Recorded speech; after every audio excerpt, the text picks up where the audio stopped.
Hello and welcome aboard another Gallant Says podcast, live at youtube.com/Paul Gallant or twitch.tv/Gallant Says, Mondays and Thursdays from 6 to 7 p.m. Central Time. Also available after the fact wherever you get your podcasts, Apple, Spotify, Google, Stitcher, SoundCloud. And if you ever have a question, send it gallantsays@gmail.com. It is Thursday, June 1st, 2023, and there's been a lot of rumors about former Houston Texans wide receiver DeAndre Hopkins being interested in returning to the team. It all started last night at about 9:36 with a tweet from a guy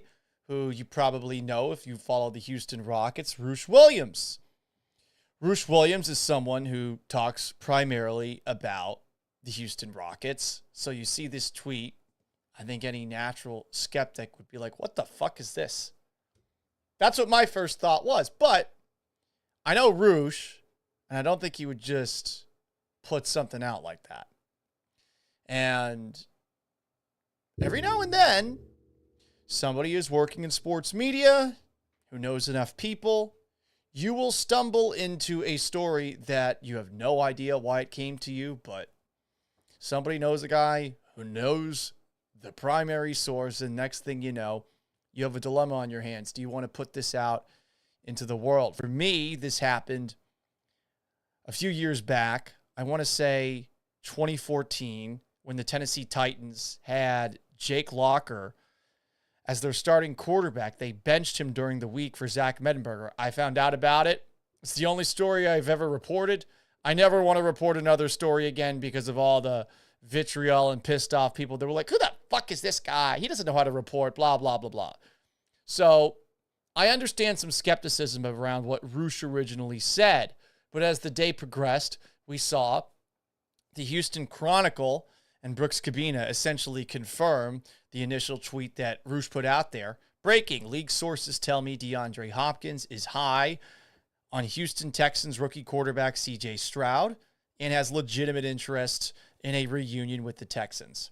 His family living in Houston is also a serious factor in his consideration. So I thought to myself late on Wednesday night, fuck it, let's bring Roosh on. Let's talk with him a little bit about that before we talk about the Rockets, the NBA lottery, and how depressing this offseason is with them having the 4th overall pick in the draft and all these rumors about James Harden returning.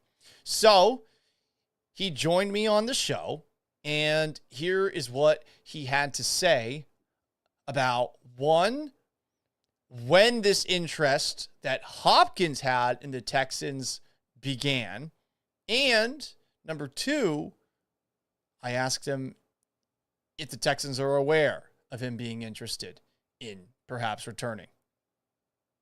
Home for him. And look, he believes that the AFC South is kind of wide open. So that's another factor as well. So when you kind of put everything together, right, Houston being home, his family loving it here, him being high on CJ Stroud and actually believing in kind of what the Texans are beginning to build, and the fact that the division is wide open, I think it all makes sense. Has he tried to create a little interest from them? Has he said, hey, sup, are you up, Tex, late at night? What's going on that front? Yeah, no, I mean, he's communicated that. So the Texans are aware of where he stands.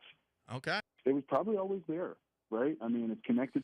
Starts off saying it was probably always there, a desire to return to the Houston Texans. I do have a hard time believing that entirely, given the way that things ended. Whether his beef was with head coach Bill O'Brien, who he supposedly had a rather confrontational meeting with strange accusations made along the way, or Jack Easterby, the team's chaplain turned vice president, or Cal McNair, there was beef. And the idea that he would want to play for a team like the Texans that is clearly rebuilding, especially after being in a messy situation like Arizona, it does seem hard to believe. But as the day went on, today we have seen more and more conversation about, one, Hopkins being interested in the Texans, two, the Texans at the very least talking with him. This is from John Crumpler, who covers the Houston Texans. You can check out his work online, a tweet he put out. Multiple sources have confirmed to me that free agent wide receiver and former franchise star DeAndre Hopkins visited with the Houston Texans while in Houston this past week. How did that visit go? I don't know. He's been officially on the market since Tuesday. No signing. What's up with that? That's not all that we've heard about DeAndre Hopkins today. Tim Graham covers the Buffalo Bills for The Athletic. He had this to say about Hopkins and his approach in free agency. Hopkins has publicly expressed a strong desire to play with Bills quarterback Josh Allen. But one of the league executives who has communicated with Hopkins, Camp said his preferred passer won't supersede his preferred payout. You see that, and it makes you wonder if the Texans are really about to bring the guy in.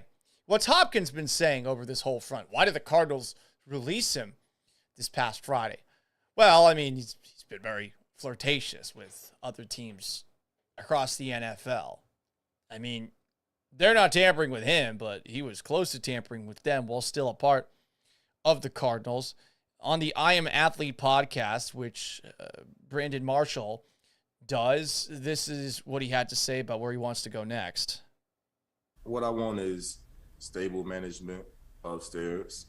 I think that's something that I haven't really had, past couple years in my career, coming from Houston to being in Arizona. So I've been through 3 to 4 GMs in my career. So a stable management, a QB who loves the game, a QB who, brings everybody on board with him.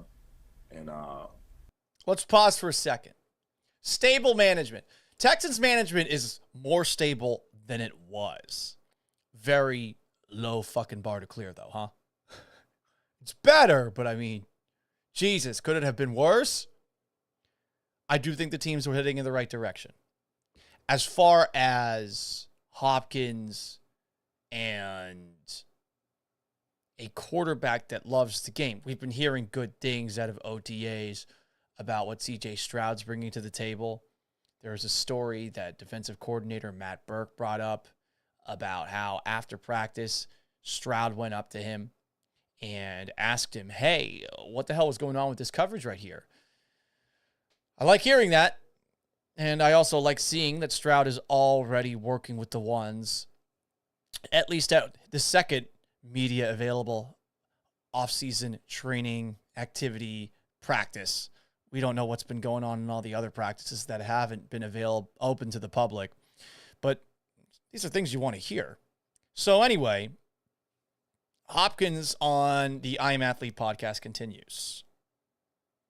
Pushes not just himself, but people around him. I don't need a great QB. I've done it with subpar QBs. Just a QB who loves the game like I do. I've done it with subpar QBs. He has. We all know that. And a great defense. I think defense wins championships. Texans don't have a great defense right now. I would say even Kansas City and Buffalo could make an argument that they have better defenses, and those defenses are far from perfect. So, again, does feel like a bit of a pipe dream, even if there is interest that DeAndre Hopkins has in potentially returning to Houston, and vice versa when it comes to the Houston Texans interested in him. And you like hearing some of the things that Hopkins has said, for sure. And the idea that Houston is his home, that he wants to return to family. Does sound a little bit James Harden adjacent. He likes CJ Stroud. He thinks the AFC South is wide open. This is all from Roosh. Those are decent reasons, but I'm still having a hard time figuring out how the Texans bring this one home. So, what are the pros for the Texans bringing in DeAndre Hopkins? I think the first question is, who is their number one outside wide receiver? I want it to be Robert Woods. I think we all do. But is Robert Woods going to be the same player that he was a couple of years ago? And, I mean, it wasn't that long ago that he was putting together some very impressive numbers with the Los Angeles Rams. He just fell off the face of the earth with the Tennessee Titans.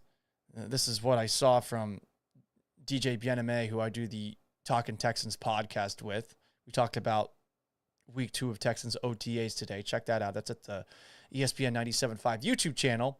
Here's an interesting stat regarding Texans wide receiver Robert Woods. From 2017 to 2020, with the Rams, he produced top 10 wide receiver numbers. He was 9th in the NFL in receiving yards, 8th in receptions, 2nd in yards after the catch. Pretty damn good. But we are talking about, the first year of the pandemic. That was a very long time ago. Weird to think that 2020 is now 3 years ago. But anyway, I don't know if Robert Woods is going to recapture that. So with that in mind, Hopkins is probably better than any of the wide receivers that you have, at least right now, today, June 1st, 2023. Another pro, who's the veteran skill player at all on the offensive side of the ball? Who do you have? You have Robert Woods. Robert Woods has played before. Nico Collins has been in the NFL for now 2 seasons, but Dalton Schultz coming from the Dallas Cowboys.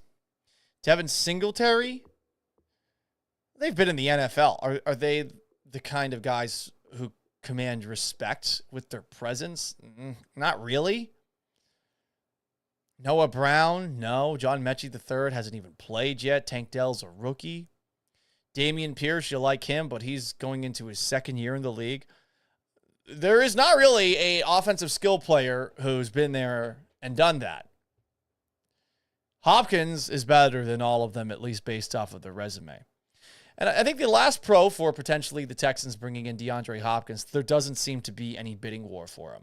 So that's nice. But there are some cons. Is DeAndre Hopkins the same player? He's played 19 games the last 2 years. He had a hamstring injury, tore his MCL. In 2021, he was suspended the first couple of weeks of last season. He didn't play the last couple of weeks of last season once everything hit the fan. He had a career low 11.2 yards per catch, though he did have a number like that while he was in Houston. I'm not sure what season that was. Some say that he's lost a step. Maybe he has. Honestly, who knows? Another con is if Cal McNair and if the Texans don't like him, then, this thing's not fucking happening, right? And there are rumors about Cal not liking him. The biggest reservation I'd have is that I'm not sure he's a culture fit for a brand new head coach. For those who remember DeAndre Hopkins' tenure with the Texans, there were a lot of practices where he just didn't practice. Jadeveon Clowney was also in that same category. And look, Hopkins was so good. Did it really matter? But as time went on and injuries started to pile up, I think football coaches are going to look at any cause as to why those injuries are happening. And maybe they thought to themselves that the reason that Hopkins is getting hurt as much as he does is because he doesn't practice enough. I don't know. I think that's kind of crazy to think of, but just trying to figure out what is it that maybe coaches didn't like about him, where they were unwilling to give him a long-term extension and totally fine with essentially getting not much in return, David Johnson, a 2nd-round pick, when they actually traded him. His practice attendance record versus what DeMeco Ryans is probably trying to install in a young team, a sense that nobody is bigger than the team. Already getting that vibe with the way they're handling CJ Stroud and his media availabilities, kind of keeping him away from the media. You saw it at OTA, at rookie minicamp where they didn't put a microphone in front of him. I think they're trying to make everybody seem like they're on a level playing field. If DeAndre Hopkins comes in, he's not going to be that. He's one of the best players in this franchise's history, and it's going to take a lot of money probably to bring him in. So think about that money side of things. Are you willing to pay DeAndre Hopkins whatever he's looking for? I don't think I would be, because I don't think he's going to want to show up for training camp. I don't really blame him for not wanting to show up for training camp. It's hot as fuck here in the summer, but yeah, I just don't see him wanting to report to that. It's got me thinking, there's a lot of conversation about sequels, reboots when it comes to athletes in Houston sports. That's been getting a little bit tiresome. No? Okay. DeAndre Hopkins is the latest example. James Harden, another. We've heard Patrick Beverley say he would be cool returning to the Houston Rockets. We've heard Jadeveon Clowney say he would be cool returning to the Houston Texans. I mean, how long is this list going to get? How long is this going to take for us to get to the bottom of a list of people that we'd be willing to bring back into Houston sports? Anarchy31 says, miss you covering the Hawks, buddy. Wish you luck. Appreciate it. There are times where I miss covering the Seattle Seahawks. I would say all of last football season, I miss covering the Hawks. Ugh. It's been weird, not the last 2 years, 2021 to 22, not having a job during football season, and then 2022 covering the Texans. It's been like I've been just totally checked out of the NFL, it feels like, at least as far as covering the day-to-day operations of a team, because we barely talked about the Texans last year here. But who the fuck's next? Like, how long does the list go? Is Dwight Howard making the list? Is Mike Fiers making the list? Like, how many Houston athletes do we want back in town? How many? I mean, shit. Well, let's just make a list, huh? I made one after today's show because I was like, man, we feel really down bad. We're just writing down a list of X's, and maybe we're thinking to ourselves that we can get these guys to play at an advanced age or give them, I don't know, some commemorative night. The Houston Oilers. A lot of you people want them back. They were never fucking good. They had cool uniforms, though. Jeff Luhnow. Dana Brown's not exactly making me feel great thus far as general manager. AJ Hinch. Gary Kubiak. I think that's aged well, especially post Bill O'Brien. J.J. Watt's only 33. Would you want to bring him back in a couple of years? Garrett Cole, whenever his contract with the Yankees expires. Zach Greinke. Old George Springer. Old Carlos Correa. Chris Paul. Russell Westbrook. John Wall. Warren Moon. I don't know if that's as politically friendly as it might have been back in the day. Deshaun Watson. Well, that's not happening. Brian Cushing. He's actually already on the Texans staff. Matt Schaub. Andre Johnson. How many people do you want to bring back? How many reboots? How many sequels do you want? Jeff Van Gundy. Rudy Tomjanovich. Hakeem Olajuwon. Clyde Drexler. Big Shot Bob. Mad Max. Vernon Maxwell. Luis Scola. Fuck it. Chuck Hayes. Yao Ming. Charles Barkley. Scottie Pippen. I think we could go on and on and on. And it's funny that DeAndre Hopkins is the latest example of this. Don't be so down bad that nostalgia makes you believe that what you used to have was so damn good. And I would bring that up with DeAndre Hopkins. And yeah, he played well his first season with the Arizona Cardinals. But my big pause is what you're going to have to pay and the culture fit. I'm not saying no. I would lean towards yes. I feel like anybody here in Houston with what we've seen the last couple of years, like, you're not too good for DeAndre Hopkins. There's been some people suggesting that. Okay, if you're in the Texans front office or something like that, maybe you feel like, yeah, this isn't the right move. But a lot of people that have been commenting on the possibility of a DeAndre Hopkins return, I think there's a little bit too much turning your nose up at it. This team's been a fucking wreck for years. You can't say, oh yeah, we're above that. No, you just can't. Okay? Thank you. Anyway. What else do we have to dive into? You know, I had an interesting moment on Saturday night, and I have a bit of regret about it. For those who don't know, I was born and raised in Massachusetts. I've lived in a bunch of places over the course of my life. The first 14 years I lived in Massachusetts. My parents divorced. My sister and dad stayed in Massachusetts. My mom and I moved to Florida, went to high school down there, college in central New York at Syracuse. Down here for my first job from 2011 to 2019, 2019 to 2021. I was in Seattle, then I came back here. So I've lived in 5 states. I've lived in 4 major sports markets. Boston, Tampa Bay, Houston, and Seattle. And I know that having left Massachusetts is probably one of the best things that could have ever happened for me. Because I am a masshole, and Bostonians are insufferable. It's in our blood. We can't fucking help it, and we don't realize how fucking bad we are until we leave. You just don't. So a lot of people were wondering how I handled the loss by my favorite basketball team, the Boston Celtics, in Monday's Game 7 between the Celtics and Heat. It was an absolute blowout.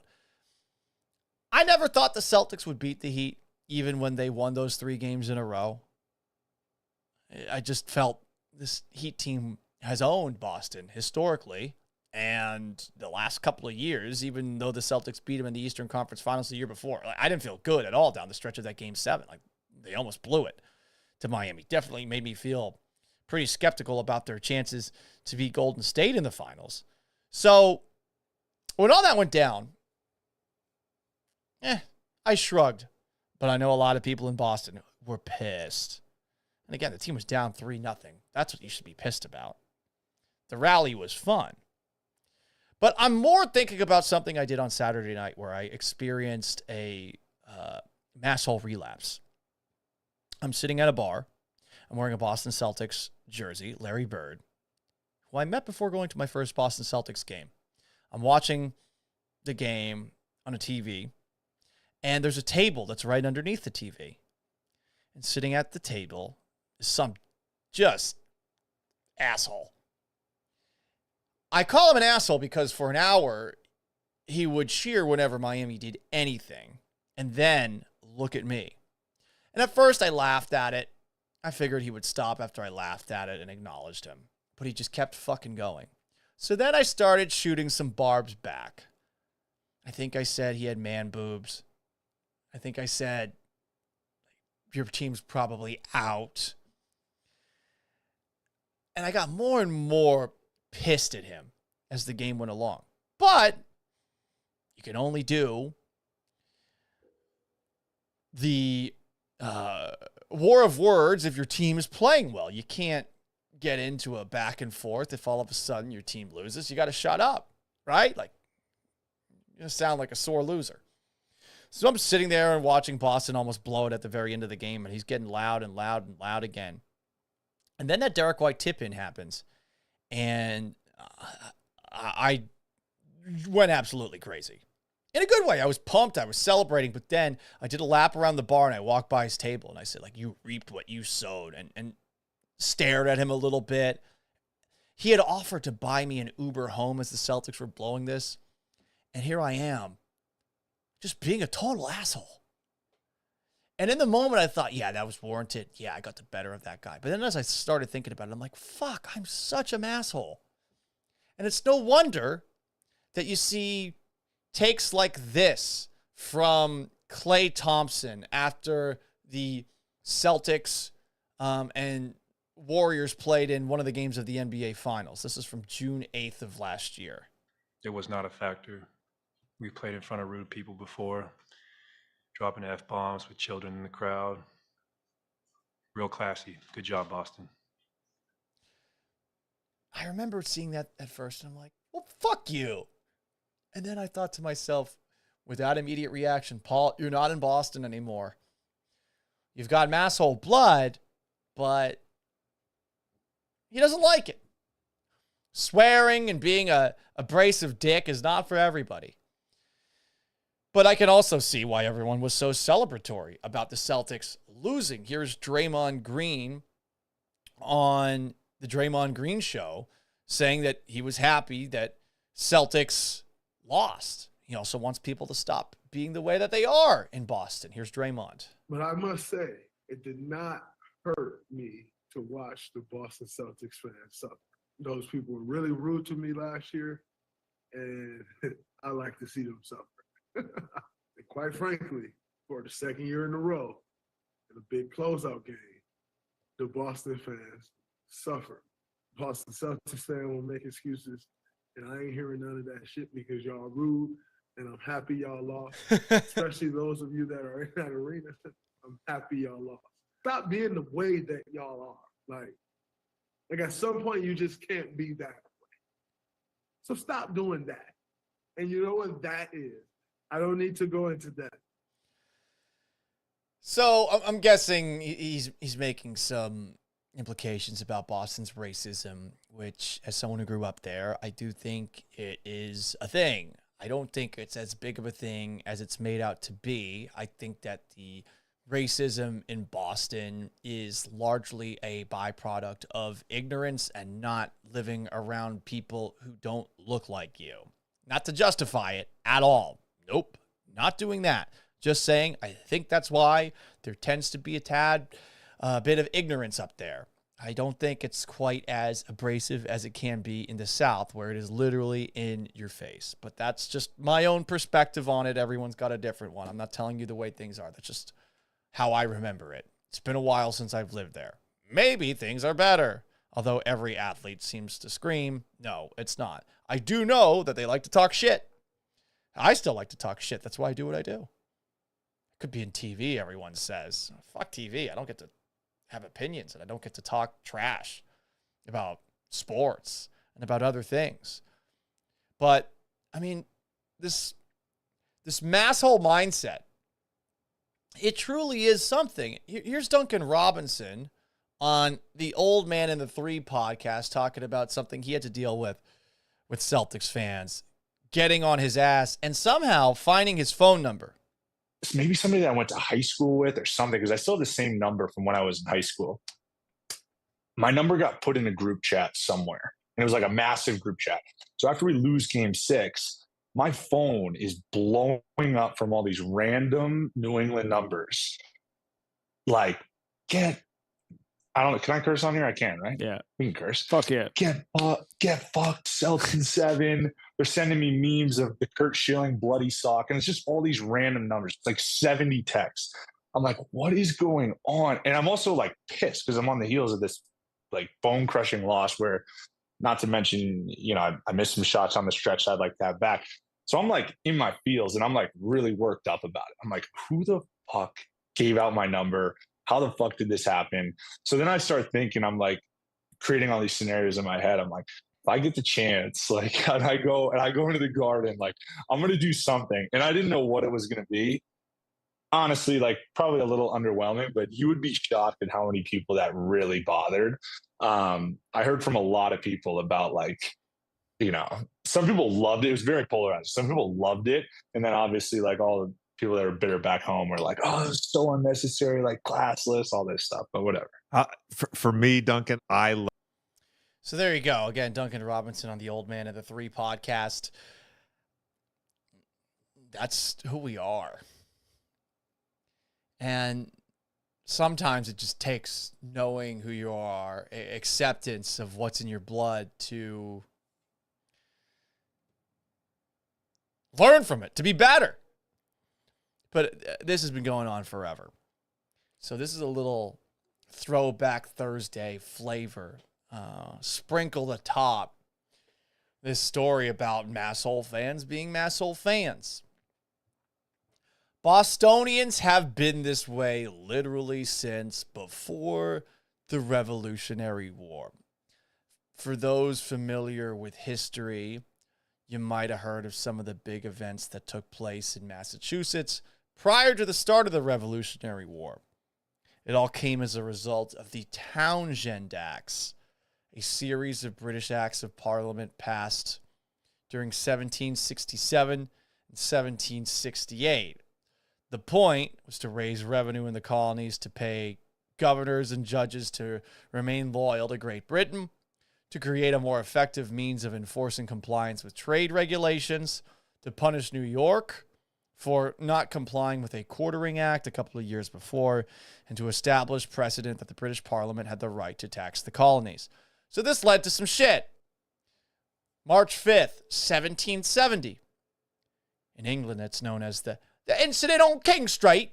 In Boston, it's known as the Boston Massacre. It was a confrontation where a group of 9 British soldiers killed 5 people of a crowd of 300 or 400 who were harassing them verbally and throwing various projectiles. Sounds like Gillette Stadium to an extent. No offense. I used to go to games there. Don't hate me. The event was heavily publicized as a massacre by leading patriots such as Paul Revere and Sam Adams. British troops had been stationed in Massachusetts since 1768 to support Crown-appointed officials to enforce unpopular laws that were coming from English Parliament. Amid tense relations between the civilians and soldiers, writes the Wikipedia write-up, a mob formed around a British sentry and verbally abused him. Can you imagine this? You fucking lobster back. Go fucking back to England, you stupid motherfucker. That's probably what they're saying. He was eventually supported by 7 additional soldiers, led by Captain Thomas Preston. They were hit by clubs, stones, and snowballs. Let's be honest. The people at the Boston Massacre were probably asking for it. Again, I don't want to sound like a traitor here. I get that it led to the United States of America being formed. That's neat. But a bunch of massholes getting shot, throwing stones, snowballs with ice packed in them. I mean, are you surprised that a bunch of freaked out soldiers with muskets shot on them? Go watch the HBO series John Adams starring Paul Giamatti. They do a great recreation of that scene. And if you really want to see like 1700 style masshole, the first episode of that show, you're going to laugh. You're going to laugh. Like that hasn't changed. It's been almost 275 years. 250 maybe is the correct number. 250 years. It's crazy. Then you had the Boston Tea Party, of course, where you had people dressing up as Native Americans and throwing tea from the British East India Company that wasn't being taxed into the ocean. England saw that as an act of treason. After the Revolutionary War, there was Shays' Rebellion. Massachusetts starting a war after the Revolution was won. Perhaps it was merited. There were a bunch of farmers. They had been fighting for the Continental Army during the Revolutionary War. They left their farms to fight, and they come home. Their farms are all fucked. And on top of that, the first continental government didn't pay them. So they're pissed. They go to the opening of court in Worcester, and guess what? They have their clubs. They have their muskets. Here's a fictional account. About 200 of us from several towns paraded into Worcester September 5th, court day. Armed with muskets and clubs, we took up a position outside the courthouse. We were determined to allow no judge to pass. After a while, we could see Sheriff Greenleaf leading the judges towards the courthouse. One of them, Judge Ward, advanced until the bayonets were pressing against his large stomach. Open the doors, he ordered. The doors opened, but he could see more men with muskets inside. Like this is the masshole way. I guess be thankful they're not bringing clubs to sporting events, I think that those would technically get through a metal detector. Hell, did you know that massholes were being massholes during the War of 1812? And again, perhaps this was warranted too, but there was a law that was passed by Thomas Jefferson, then the president, that was designed to stop the British from impressing American sailors into the Royal Navy. It worked, but it basically killed a bunch of businesses in New England, which were all seafaring based. Jefferson probably didn't care. He's from the South. The embargo doesn't hurt the South. They've got all the farm supplies. That's what they're doing, crops and such. So Massachusetts got pissed, and they were going to try, after America declared war on England in 1812, they were going to try and go around the federal government to sign their own peace treaty with the English. They were going to secede.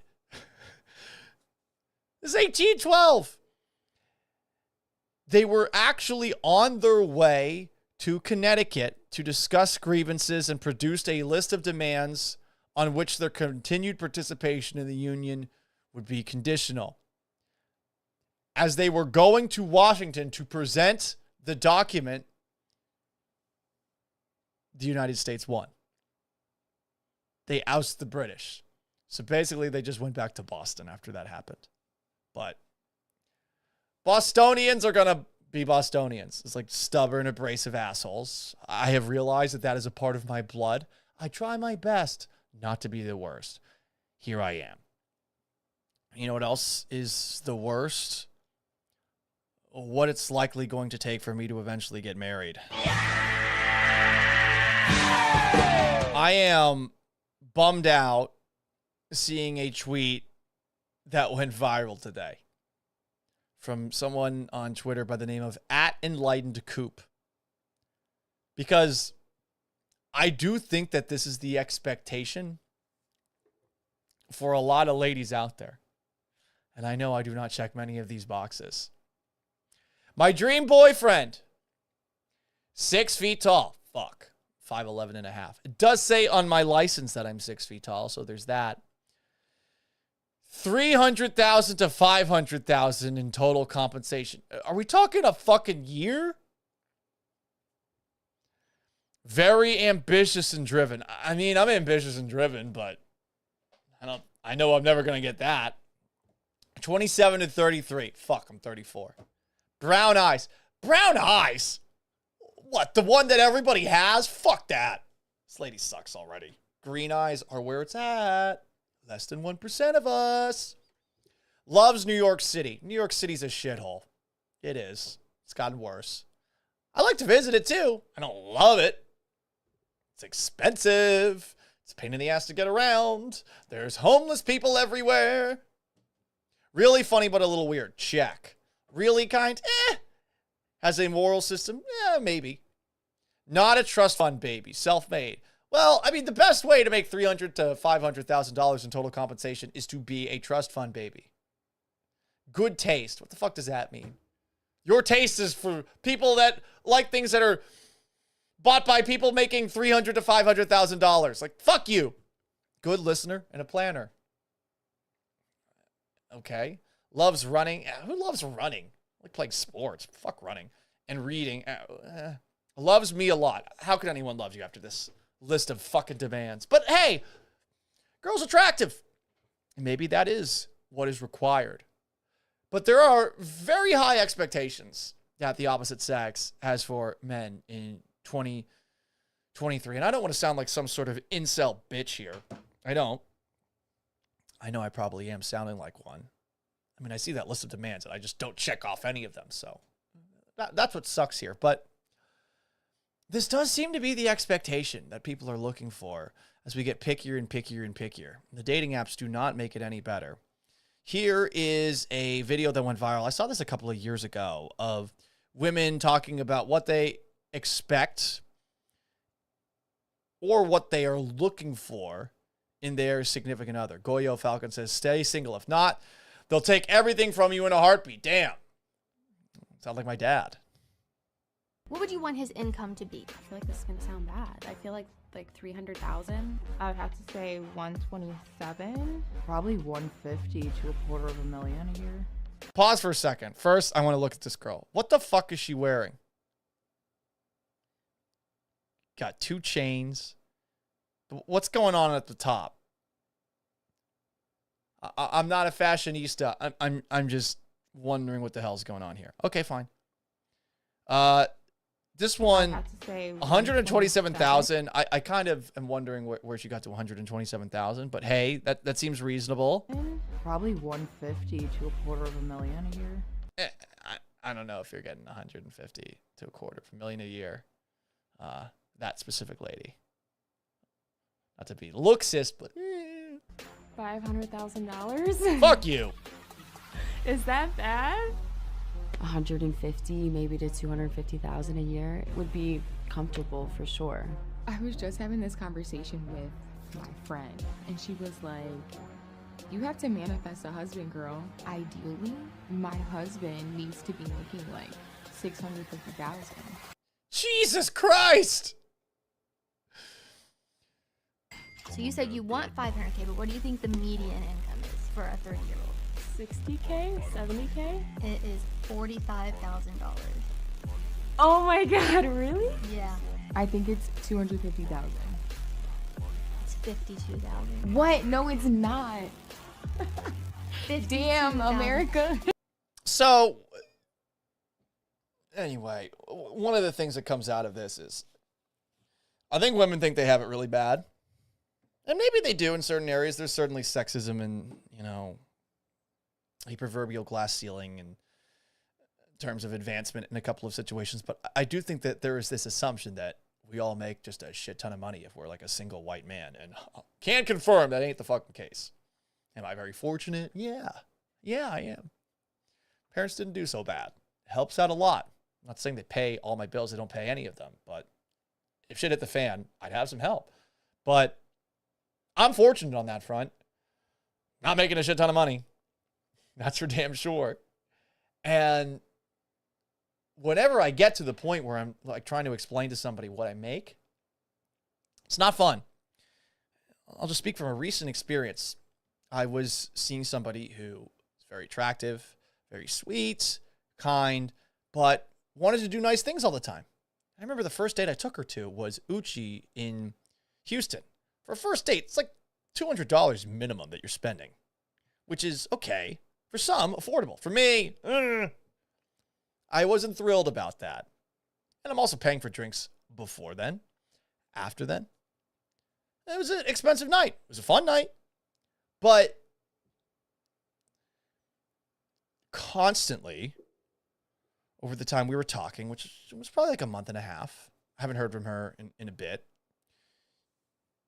there was this push to do really expensive things. And I told her every time, I'm like, look, I want to do these things with you. You seem cool. But I can't afford to do it every single time. And it eventually came to a point where she said, well, I kind of feel used here.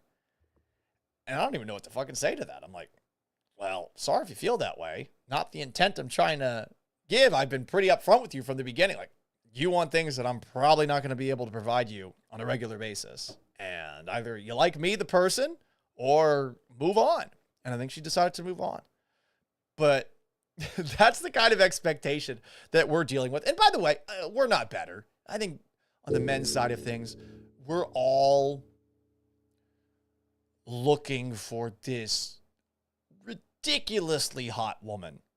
And for the most part, many of us are not going to be either attractive enough from a looks perspective, from a personality perspective, or from a financial security perspective to get exactly what we want. So maybe we're a little bit picky. Oh, doesn't have a nice ass. Oh, she's not in the best shape. Like, I know I've been guilty of that a couple of times.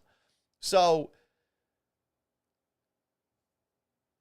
I say all that to say we're all kind of fucked when it comes to dating in 2023. And yeah, I think I'm going to be single for a while.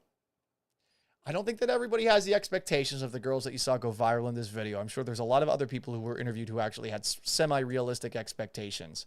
But I also think there's a lot of people out there that assume that the average man makes a lot. No, we don't.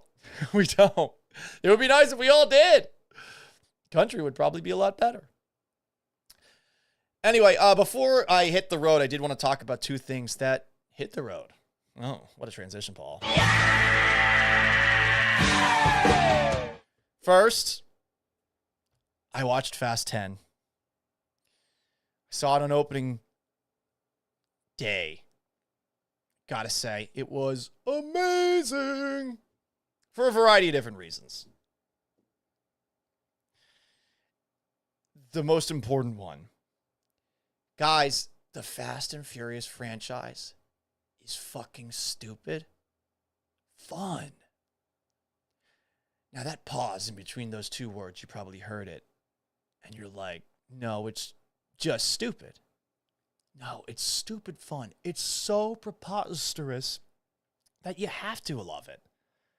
And once you appreciate that it is just stupid, mindless action that has progressed as a series from being a semi-realistic tale about street racing with an undercover cop to essentially borderline Avenger everyday people that are great at driving cars that all of a sudden are massive assets for the U.S. government. Once you truly realize how dumb the franchise is, you'll finally love it. And if you watch the movie, it was everything you're looking for. Did it have mindless action that seemed completely impossible, largely centered around cars that are borderline indestructible with drivers who could drive with a flat tire? Yeah, there's a lot of that. It's pretty awesome. Did it have a lot of over-the-top moments where Dom Toretto was talking about family? Yes, I think they said the word family 30 times in this movie.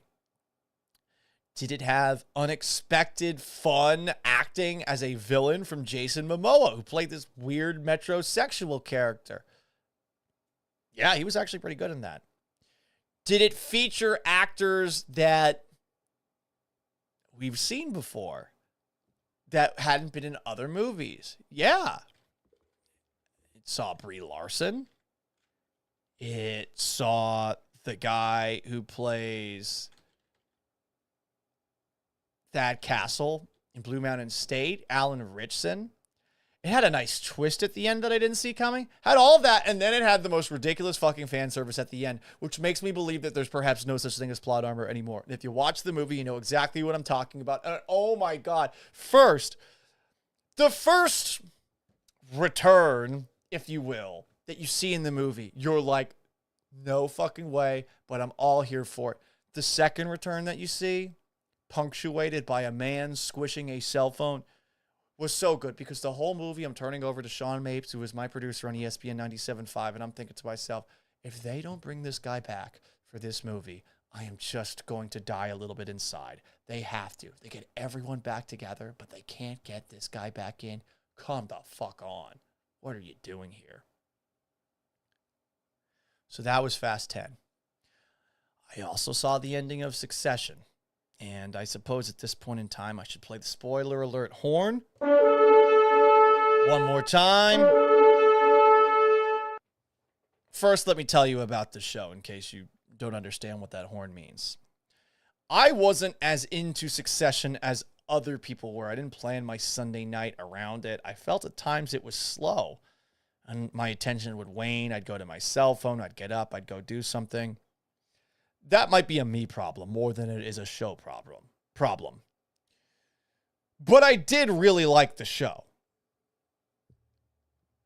Especially because it seemed to take an entirely new approach to the way that people talk with one another. It's the most realistic seeming conversations that you'll ever see in a TV show. Everything feels very, very real. It's a credit to the actors, but it's a credit to whatever they did with the script, because it really does feel exactly like the conversations you hear between people. For comparison, take a look at anything that Aaron Sorkin has done, Billions in particular. The dialogue is so fucking quick, and everyone's throwing 150 miles per hour. It's like they're on the same cocaine that the writers are doing. Where with Succession, there is such a great amount of awkwardness and pauses and thinking about what you're saying next, and not seeming like you're some genius every single time you speak, that just makes it feel so much different. I think that's more than anything what people loved about the show. And the other part is you see a bunch of rich assholes who live a totally different life than us being 100% themselves. It was a peek behind a curtain of things that we don't know much about that actually seem semi-realistic. And it starts from the very beginning. The first episode, where you have Roman Roy, one of the 3 kids that seriously vie to succeed their father, Logan Roy, offering this poor kid $1 million if he hits a home run playing softball, only for him to be tagged out at third base by a character named Tom. And it's foreshadowing. Because Tom, he doesn't give a fuck. And if you watch the show, Tom ended up winning. How did he end up winning? By stabbing people in the back and essentially being Roger Goodell. I mean, this is a guy who, if you asked him to shit in his mouth, he would ask, how much are you going to shit today? Because he'd take it all in. Hell, towards the end of the finale, the guy who's about to buy Waystar, Madsen, offers this information to Tom. Yeah, I think I want to fuck your wife, and I think she'd say yes if I did. Tom, not taking it back at all. Doesn't care. Survivalist. He just wants to stay at the table and to continue to make nice things. And there's a lot of people in that world that do that. And that's why Roger Goodell is staying with the commissioner job. It's a thankless job. We go back to massholes. Everyone in Massachusetts hates him. Everyone across the NFL hates him. Saints fans hate him. Roger Goodell is one of the least popular figures in American sports. Maybe he's not quite Rob Manfred in baseball, but no one likes the guy. And he just sits there and eats the shit for all the other owners in the NFL. That is essentially what Tom Wamsgam is. I think that's how you say his name, right? Wamsgans, yeah. Roger Goodell. But I like the way that they tied the show up. I think it was really funny to see Kendall, who is a person that just makes you cringe a lot because of how awkward he is with dialogue. Someone that you assume is going to fuck up all the time. He doesn't fuck up as much as you would think, but when he fucks up, his fuck-ups are colossal. Fucks everything up at the very end, right in front of the entire board that was voting on whether or not they want to give the company to Kendall or to Madsen after the purchase of the company. And he just fucks it up all right there with a mini temper tantrum where he starts fighting Roman. And then on top of that, starts trying to attack Shiv too. It was really funny. That scene, to see Kendall blow it and to see him at the end. And you were wondering, like, how the fuck is the fact that he essentially was the killer of somebody else. It felt like that was a storyline that was never going to come back. And of course, it came back in a very awkward way where Kendall said, yeah, like the whole thing was made up at the end.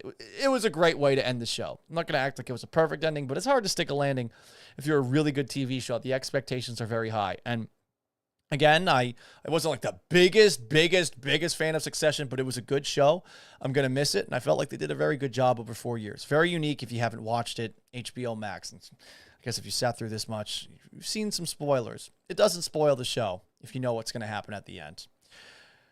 That's going to wrap up today's edition of the Gallant Says podcast. We do this twice a week. We do it Monday nights and Thursday nights at 6 o'clock, youtube.com/Paul Gallant, twitch.tv/Gallant Says. It's also available after the fact wherever you get your podcasts, Apple, Spotify, Google, Stitcher, and SoundCloud. If you haven't already, subscribe, rate, review, tell a friend. And if you got any questions for the show, you can send me an email, gallantsays@gmail.com. I will answer them. You guys have been pretty shitty with the emails. Where are my emails at? Anyway, until Monday night, 6 o'clock Central Time, I am merely Paul Gallant. So long, farewell, and have yourselves a wonderful weekend.